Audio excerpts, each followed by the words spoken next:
Hi there, Janet Fritz here for Galaxy Girl Creations. Welcome to my channel. Welcome to another day of Kit Conspiracy. This week we are still using the Spectrum Sherbet collection from 49 in Market. And you guys, this is a really long video. I'm so sorry it's so long, but this layout took me a really long time. What I'm showing you here is that I am going to pull out all of these blue flowers. I started out wanting just the ones that had the same color of the center of that large flower on the right hand side of that paper in the background, because it kind of leans towards a little bit of indigo, like a bluish purple, and that's really the colors I wanted to pick up. But then I quickly realized that most of these flowers are not that color, so I decided I'm going to do a little mixed media on this background, which turned into a lot of mixed media on this background. So here we go. You know, it is what it is. So I started off with some antique linen distress oxide ink, and I just rubbed it across the top as you saw there. And I quickly realized it's a little bit got a greenish undertone. The yellow has more of a green undertone, and I wanted something that resembled that strip of tan that's in the upper left-hand corner, which is got a little warmer undertones with the orange. So I pulled out my Catherine Pooler ink in Sandcastle, and I used a little bit of that. And then I also wanted to change the blue up a little bit to be a little bit darker and have a little bit more of an indigo feel to it, because in the photo that I'm going to be using, the dad is wearing blue jeans that are more that color than the blue that is in the paper, which leans more teal.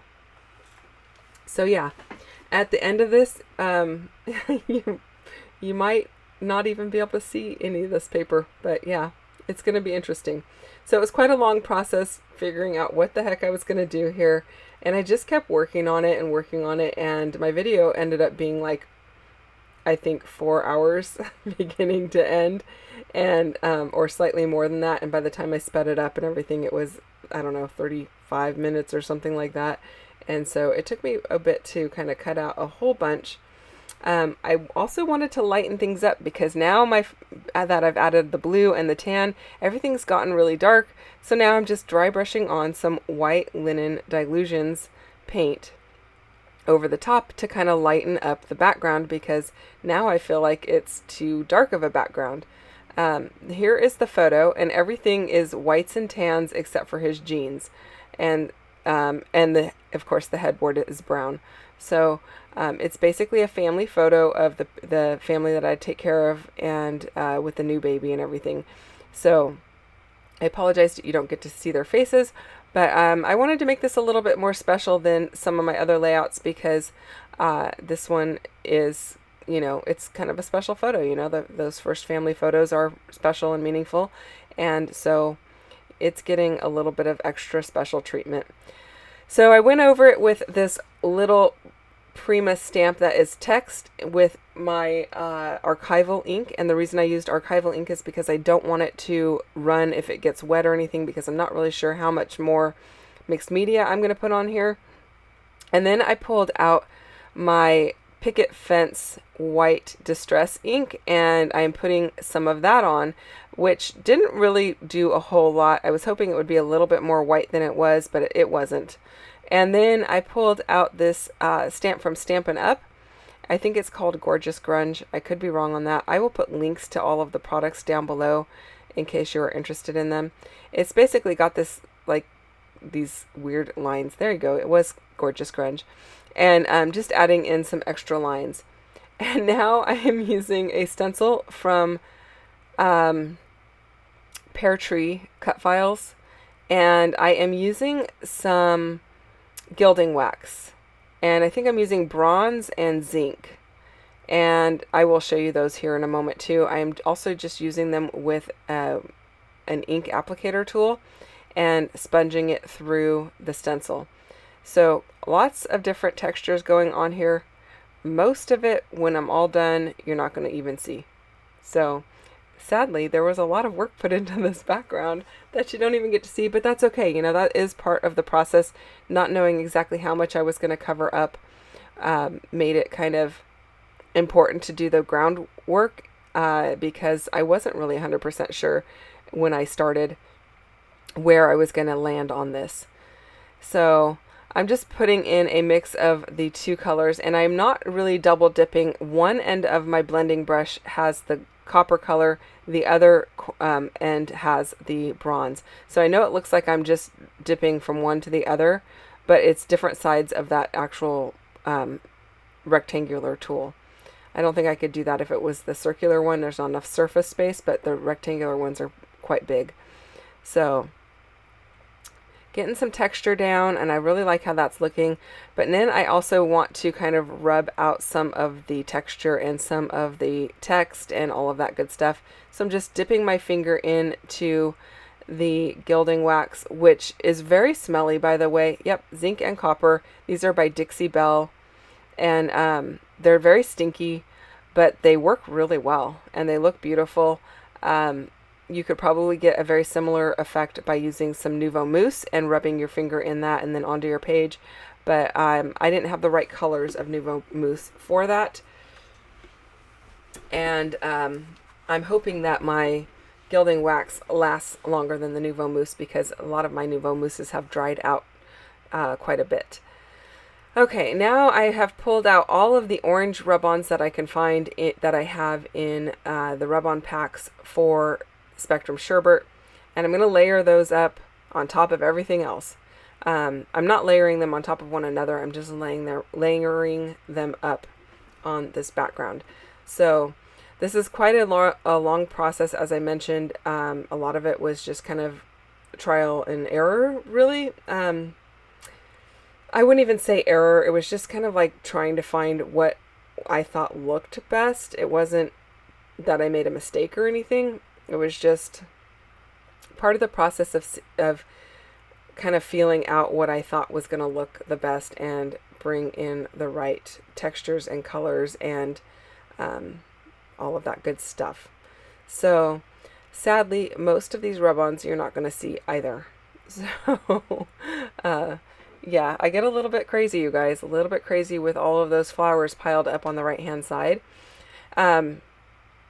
So I have 2 packs of the acetate leaves, as well as 2 packs of the die cut or laser cut ephemera, that is where the florals come from. So 2 packs of the warm colors and 2 packs of the cool colors. So that's a lot of flowers. I didn't really even bust into the acetate from the second pack, but I used almost all of my flowers from both of the 2 packs of laser cut elements on this layout. I don't use the green ones, but all of the blue ones. So it's a lot. I did find that my layout started to look kind of flat, which is very weird because there's a lot going on, you guys. But it needed a little bit of added dimension. So I'm going to pull out my white Dylusions paint again, and I'm going to ink up the edges of a lot of these flowers. First, I'm going to go ahead and lighten up the background one more time, just to kind of brighten it up a bit, because again, it's a little bit dark for what I'm looking for. So I pulled all of those acrylic pieces off, rubbed a little bit more of this Dylusions white paint. The other one that I'm rubbing on there is some paper glitz from Picket Fence Studio, and it's a little bit shimmery, so I'm adding a little bit of shimmer behind as well. Again, you're not going to see any of that when it's all done, but you know, I could have cut out all of this part of the process and saved you guys some time watching, which you could speed it up if you would like, but you wouldn't know how I got to my end result if I did that. And you know, I know a lot of people do like to see the entire process, so put it on fast forward if you want to, if you don't want to see everything and you kind of want to see more of the end. So I've lightened it up a bit, and now doing the same on the opposite side, just so that it brightens up everything. And I'm thinking with the acetate on top, it's going to lighten up a lot. Now, you can still see the rub-ons that I put on. I didn't cover those completely. You don't see a lot at the bottom, but I did realize that most I didn't put a lot of rub-ons right in the middle at the bottom because I knew that the acetate leaves were going there, but I didn't cover up every single bit of the rub-ons. You can especially see them in the upper right hand corner. So now I'm going to go ahead and add the acetate all back to my layout. I considered not even using the acetate because once I get all of those blue flowers on there, a lot of it doesn't show, but it does pick up the light and you do see some of it through. So I decided, you know, it was worth it. I was kind of questioning it for a minute there. So in order to add more dimension and layering to my flowers that are going to be across the bottom of this layout, I decided to pull out my white dilutions again and use it as though I was inking up all of my leaves rather than using like Black Soot Distress ink or some other ink. I'm just using white paint. And in order to kind of give it a light look to it, I tapped it into the paint and I'm using my acrylic block and kind of tapping it off. So it's not going on really, really thick. It's going on kind of light. And I think that really does help the entire thing, as you can see here. I don't make you sit through all of this, but you get the general idea by watching me do it just a little bit here. And at some point I will pull out the entire layout and then start doing them as I go. What I was doing there at the end is any little blobs of white paint that might have gotten in between the leaves, I was just tapping it off. And so here's where I decided I'm just going to pull out the layout and start working directly over the layout, because then I can go ahead and start putting my flowers where I want them instead of making a big pile again. A lot of them are already placed where I want them, maybe not exactly, but very close. And so I'll just work from right to left, which is kind of backwards than what we normally do in writing or in that kind of stuff. But in this case, I am working with what is closest to my acrylic block, which happens to be on the right hand side. So I'm inking those up and I'm going to layer those down, or layer them up on top of each other. And I really do like the end result. While I do this, I will remind you that Kit Conspiracy, in case you're not sure what it is a series that MK and I started, I don't know, a year and a half ago. And what it is twice a year, usually April and November, we do this project where we choose 4 kits, and each week we use one of those kits. So we use the same product, and you get to see how they are used in multiple ways. So this month we started out last week with Simple Stories, Simple Vintage Life in Bloom. So there's lots of inspiration for that. We did commit to doing Monday, Tuesday, and Thursday videos for you, but most of the time we end up with more videos throughout the week and any of our other obligations. We do try to use the collections that we've set aside for the week. This week we are using the 49 and Market Spectrum Sherbet collection, and then we will switch next week to a different collection, and on the final week of the month we will switch to another collection. In the past we have done some older collections that we both happen to have in our stash. We've done a little bit of Cocoa Vanilla. We've done Vicky Bouton, and I'm trying to think what else. I can't even think off the top of my head. Paper Rose, and there is a playlist that will be popped up at the end of my video in case you are interested in seeing any of the videos from prior Kit Conspiracy months, so that you can easily find those. And then I will put a link to another Kit Conspiracy layout as well, so you can check that out in case you're interested in seeing more. Now, we do have Kit Conspiracy stuff from this past February. We don't normally do this series in February, but because we both had so much of this particular Spectrum Sherbet collection, we decided to use it as much as we could in the month of February, and we still ended up with a lot left over, so that's why we are using it again. It was a very large collection, and yeah, we just both bought an abundance of it because it's absolutely beautiful. Okay, so I'm just going to keep working on these flowers, you guys. I know this is a really long process, and I have sped up this one segment of it a bit more, so I apologize if that's really fast for you, but like I said, it was a very long video, and if I hadn't sped it up even more, we would be sitting here for quite some time. I feel like you can still kind of get the idea of what I'm doing here. Some of the flowers are popped up onto some foam tape just to give some added dimension. And some of them I've left where there is not a lot of floral foliage layered on top of each other, so that it really kind of gives you the definition or dimension of being an actual like flower field, I guess. I'm going to hold the whole thing up underneath the camera really close so that you can get an idea of what the dimension looks like, and hopefully in the close-ups you'll get an idea of that as well.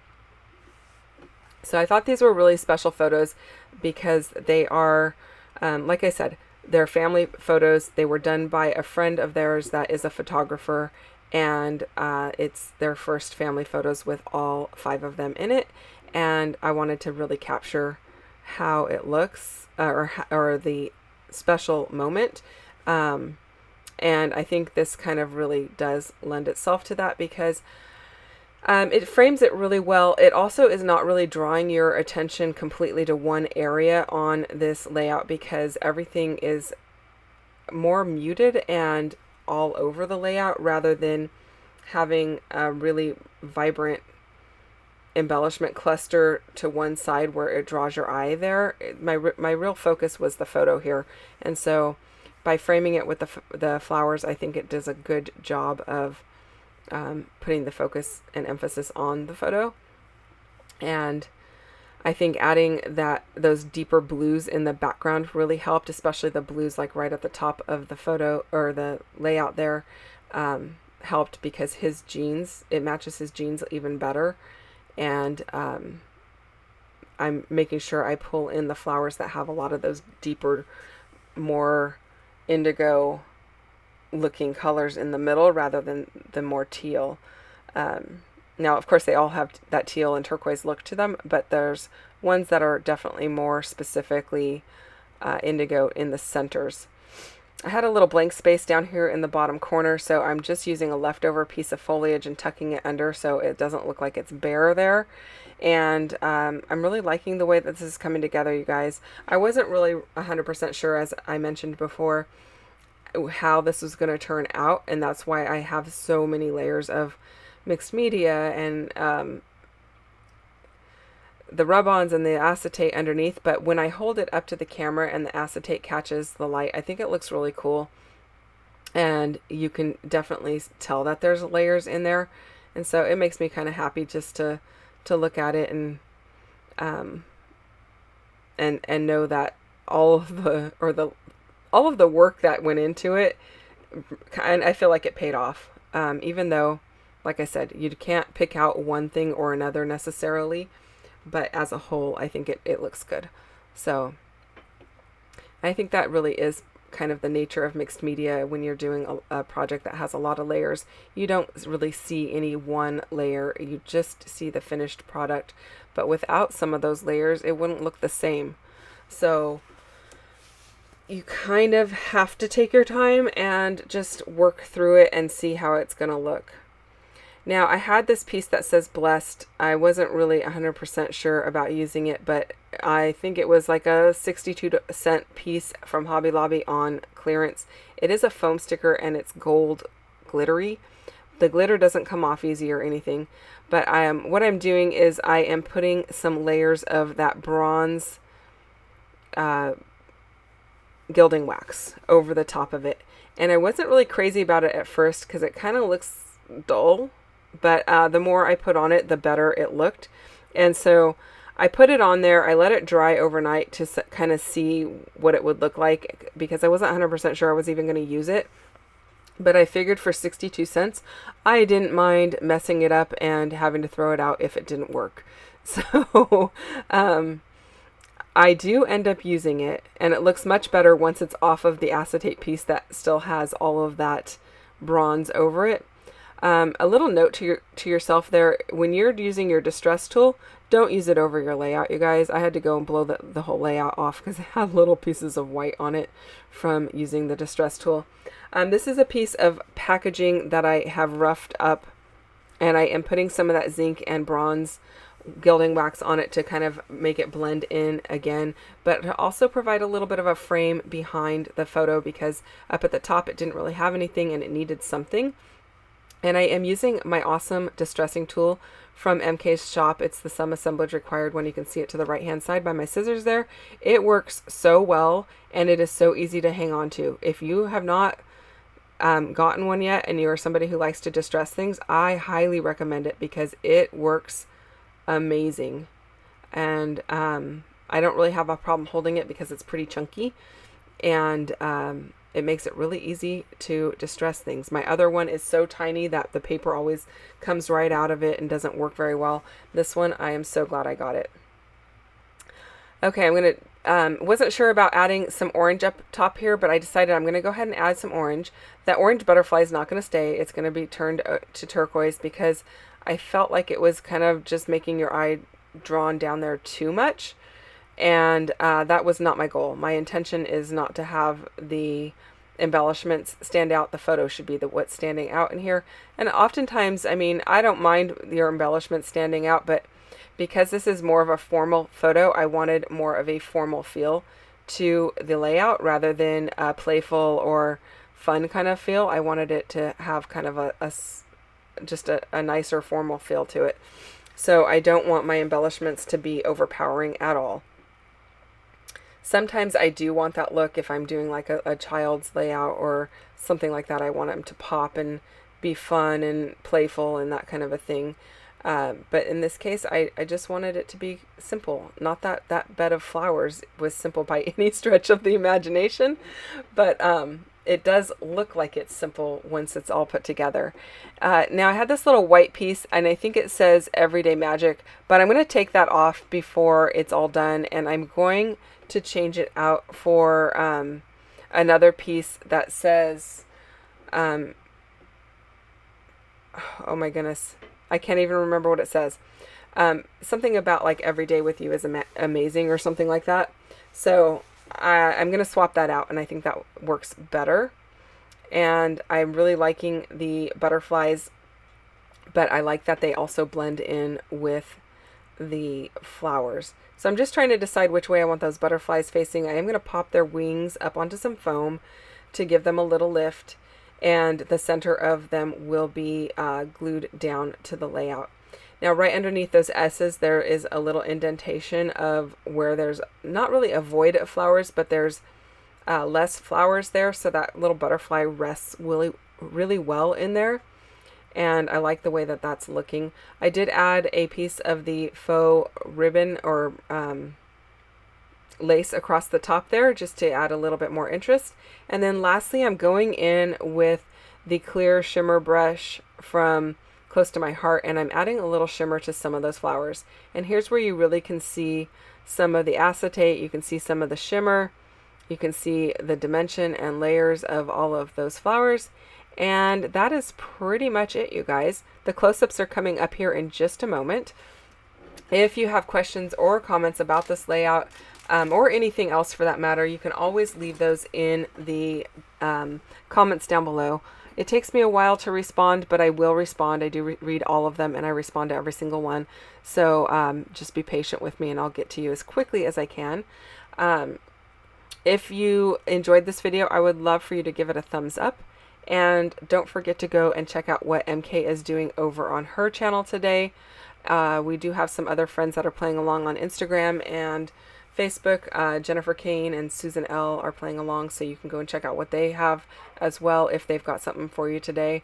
But check their posts for the week because they are trying to play along as much as possible. Also, if you're not already subscribed to my channel, I would also love it if you would subscribe and hit the bell for notifications each time I release a new video. I will see you guys again real soon with another one. Bye-bye.